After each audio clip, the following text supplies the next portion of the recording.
સુરત શહેરમાં સાયબર છેતરપિંડીનો એક ચોંકાવનારો કેસ સામે આવ્યો છે। ફરિયાદીને કેબીસીના નામે 2 ફોન કોલ આવ્યા, જેમાં કહેવામાં આવ્યું કે તેમને 25 લાખ અને 8.50 લાખ કુલ 34 લાખ રૂપિયાની લોટરી લાગી છે।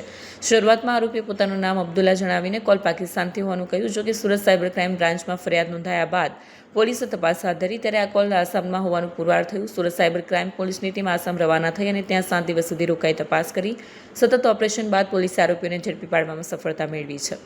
ડીસીપી બિસ્ખા જૈનના જણાવ્યા અનુસાર આરોપીઓ લોટરી ઇનામ અને કેબીસી જેવા લોકપ્રિય શોના નામે લોકોને ફોન કરી લલચાવે છે અને પછી પ્રોસેસિંગ ફી, ટેક્સ કે ચાર્જિસના નામે મોટી રકમ આંચી લે છે। પોલીસે લોકોને અજાણ્યા નંબર પરથી લોટરી કે ઇનામ અંગેના કોલ આવે તો સાવધ રહેવા અપીલ કરી છે।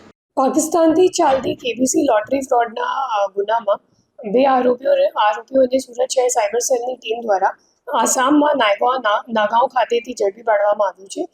આ કેસમાં જે ફરિયાદી છે એમને 2 કોલ આવ્યું હતું અને એમ જણાવવામાં આવ્યું કે તમને કેબીસીમાં 25 લાખ અને 8.5 લાખ રૂપિયાની લોટરી લાગેલી છે અને આ રકમ લેવા માટે તમને ચાર્જ પેટે કુલ 13.5 લાખ રૂપિયા આપવું પડશે અલગ અલગ બેંક ખાતાઓમાં। અને એમ કહીને પછી એમની પાસેથી આટલા પૈસા લઈને છેતરપિંડી કરવામાં આવ્યું હતું।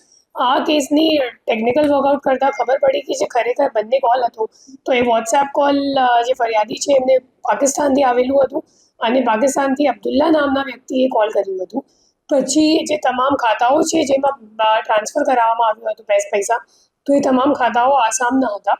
પછી આપણી ટીમ ત્યાં ગઈ અને જે અકાઉન્ટ હોલ્ડર છે નાગાંવમાં એઝાઝુલ હક, તો એમની ધરપકડ કરીને એમની જ્યારે પૂછપરછ કરવામાં આવી તો ત્યારે ખબર પડી કે મુઝફ્ફર અલી નામનો બીજો આરોપી છે જેમને આ ભાઈએ પોતાનું અકાઉન્ટ આપ્યું હતું અને પૈસા વિડ્રો કરીને પણ આ ભાઈને આપ્યું હતું। પછી મુઝફ્ફર અલીને શોધવાનો પ્રયત્ન કરવામાં આવ્યું ટેકનિકલ વર્કઆઉટ અને લોકલ પોલીસની મદદથી હ્યુમન ઇન્ટ પણ ગેધર કરીને ત્યાં લગભગ 7-8 દિવસ સુધીની આ ઓપરેશન ચાલી, જેમાં પછી મુઝફ્ફર અલીની ધરપકડ કરીને એમના ફોન જોવામાં આવ્યું તો ખબર પડી કે ખરેખર એમનું સીધું કોન્ટેક્ટ અબ્દુલ્લા સાથે હતું।